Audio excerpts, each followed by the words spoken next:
नमस्कार, मैं मोन्टू राजा anti corruption India से स्वागत है आपका। मेरे पीछे जो आप तमाम लोग देख रहे हैं वो एक तरह से प्रोटेस्ट कर रहे हैं। इसमें तमाम जो है लिखा है शहादत दिवस, नफरत छोड़ो, संविधान बचाओ।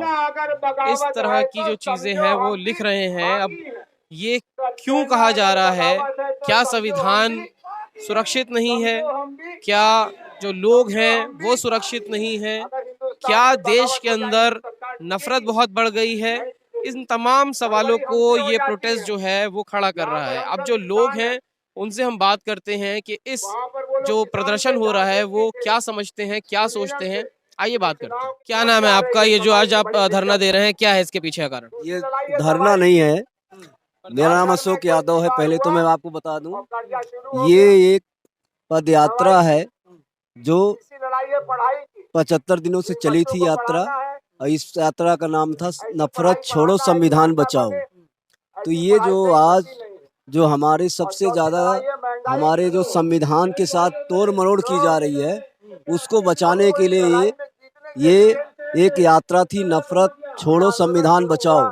उसी की ये जो है आज ये इसकी संविधान खतरे में है जो बचाने के लिए आप लोग आ रहे हैं। संविधान खतरे में, बाबा साहब का संविधान लिखा हुआ है, वो संविधान कभी खतरे में नहीं रह सकता। पर संविधान के साथ आज जो सरकार है मौजूदा, वो तोड़ मरोड़ कर रही है संविधान को। कहीं ना कहीं संविधान के साथ जो दलित और कुचले लोगों के लिए संविधान बना था, उस संविधान के साथ कहीं ना कहीं छेड़खानी की जा रही है। और 5 किलो राशन देके लोगों को गरीब बनाया जा रहा है, उनकी एजुकेशन छीनी जा रही है, उनकी शिक्षा छीनी जा रही है, उनको गरीबी में जीने के लिए विवश किया जा रहा है। क्योंकि जब आप राशन देने की आज पहले भी हम लोग राशन खाते थे 2014 से पहले, आज ये नौबत आ गई देश में 2014 के बाद कि राशन को मुफ्त में देना पड़ रहा है सरकार को। लोगों के पास रोजगार नहीं है। अगर राशन मुफ्त देने के बाद भी रोजगार नहीं है, लोगों के बच्चे पढ़ नहीं सकते, आज लोगों के इनकम नहीं है। आज आपको पता है प्राइवेट कंपनी में, प्राइवेट काम में 12 घंटे का काम कर दिया है। जो हमारे देश में लेबर का जो कानून था, 29 लेबर कानून थे, ये मोदी सरकार ने उन लेबर कानूनों को 4 कर दिया। तो ये संविधान पे सबसे बड़ा आघात है। आज ये बताएं, एक राहुल गांधी ने भी यात्रा निकाली है, आप लोग भी यात्रा निकाल रहे हैं। आरोप उनपे भी लगा कि वो देश की छवि खराब कर रहे हैं। आप लोग भी देश की छवि खराब कर रहे हैं, इसका मतलब? आंदोलन से देश की छवि नहीं खराब हुई। महात्मा गांधी जी ने आंदोलन किया तो इस देश से अंग्रेज भागे, अंग्रेज छोड़ के गए देश को। ये यात्रा किसी भी सरकार और देश में, हमारे संविधान में है कि हमें सरकार की नीतियां, सरकार जो कुछ कर रही है दमनकारी नीतियां, तानाशाह सरकार हो जाए तो उसके खिलाफ हमें आंदोलन करने का अधिकार हमारा संविधान देता है। तो हम जो है अपने संविधान के अंदर ये सब कर रहे हैं।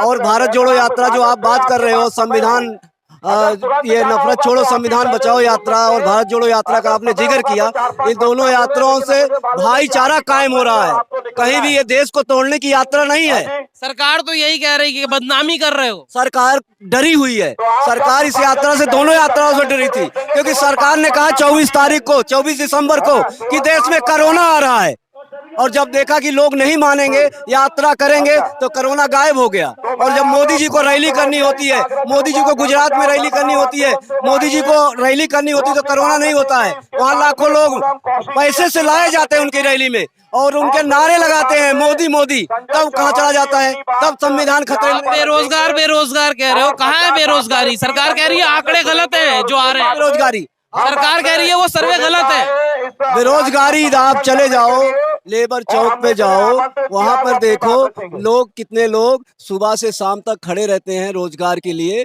और जो पढ़ लिख के लोग आज हैं बेकार हैं। 2 करोड़ रोजगार सरकार ने बोला था देने के लिए, आज तक कोई भी रोजगार 2 करोड़ दिया सरकार ने। बेरोजगारी मतलब मोदी जी झूठ बोलते हैं। बिल्कुल झूठ बोलते हैं, वो जुमला जीवी हैं। मोदी जी जुमला जीवी हैं, उनसे बड़ा फेंकू और जुमला जीवी कोई हो ही नहीं सकता। मोदी जी सिर्फ झूठ बोलते हैं। 2014 से लेके 8 तक उन्होंने सिर्फ झूठ बोला है। वोट तो खूब मिलता है। देखो वो यही तो चाहते हैं, वो नफरत। देखो देश में नफरत फैला करके, हिंदू मुस्लिम करके, देश में नफरत करके वो वोट ले रहे हैं। उनका मकसद है लोगों को बांटा जाए, 5 किलो राशन दे के लोगों को गरीब बना के रखे, जिससे लोगों को एजुकेशन न मिले। लोग जो है बाबा साहब का जो सपना था कि गरीब से गरीब आदमी शिक्षित हो, हाँ, 6 से 14 साल के बच्चों को जो है स्कूल जाए। आज वो बच्चे 6 से 14 साल के बच्चे क्या कर रहे हैं, मजदूरी करने के लिए मजबूर हो गए। कोरोना काल में लोगों की कितनी मृत्यु हुई, कितने रोजगार गए, कितना उनके ऊपर संकट आया। सरकार ने क्या किया? सरकार ने उल्टा उन श्रमिक प्रवासी श्रमिकों को उनको पिटवाया, उनको जो है जब पैदल जा रहे थे उनको रोका, उनको बसों में नहीं जाने दिया, ट्रेन में नहीं जाने दिया। अगर वो अपने पैसे से जा रहे थे। बहुत नाराज है सरकार से आप? सरकार से नाराज नहीं है, सरकार की नीतियों से नाराज है हम। क्या नाम है, कहाँ से आई हैं? मेरा नाम कमला यादव है। मैं नर्मदा बचाओ से आई हूँ, क्योंकि सरकार ने 2017 में मोदी सरकार ने जो बांध के ऊंचाई बढ़े, उसमें हमारे कई हजारों घर डूब गए हैं और हम मेगा पार्टनर के साथ में लड़ रहे हैं। मोदी सरकार तो कह रहे हैं बहुत अच्छा काम कर रही है। वो बोलते हैं अच्छा काम कर रहे हैं, पर ये किसी का घर डुबाना, उनका पुनर्वास नहीं करना, बांध के पहले 6 महीने पहले बसाना था, वो आज तक नहीं बसाया। तो ये कैसा अच्छा काम हुआ? आज सबको रोजगार मिल रहा है, महंगाई है नहीं देश के अंदर, सबका सब कुछ बहुत बढ़िया चल रहा है। ये पैदा कहाँ से हुआ है? महिला नहीं है तो मोदी सरकार पैदा कहाँ से हुआ? माँ से हुआ कि नहीं? महिलाएं खुश हैं? कहाँ खुश है? हमारे यहाँ राशन नहीं मिलता है, फ्री में राशन नहीं मिल रहा आपको? खत्म कर दिया उसको। अभी वो 5 किलो मिलता था ने, वो भी अब 1 किलो देने लग गए। आप कह रही हैं राशन नहीं दे रही है सरकार? सरकार खूब राशन दे रही है। वो खूब बोल रही है कि हमें राशन दे, पर हमारी ये मांग है कि 1 महीने में 15 किलो राशन देना चाहिए। ये खत्म करना चाहती है। मतलब फ्री का जो राशन मिल रहा है उसकी क्वांटिटी बढ़ाना चाह रही हैं? अभी तो 5 किलो जो दे रहे ना, 15 किलो देना चाहिए। वो भी पॉकेट में देना चाहिए, उसका भी 1 रुपए किलो ले रही है। और अभी वो राशन खत्म करना चाह रहे हैं और शराब को बढ़ावा दे रही है। तो शराब के बारे में महिलाएं घर बार छोड़ के जाती है, आत्महत्या करते हैं।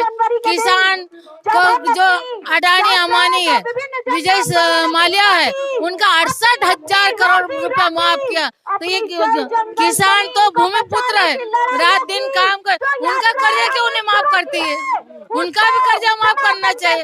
अगर किसान मजदूर नहीं रहेगा तो ये गाड़ी पे जो बैठे हैं, प्रधानमंत्री हो कि मुख्यमंत्री हो, क्या हमारे क्या खाएंगे? अन्नदाता तो होना जरूरी है।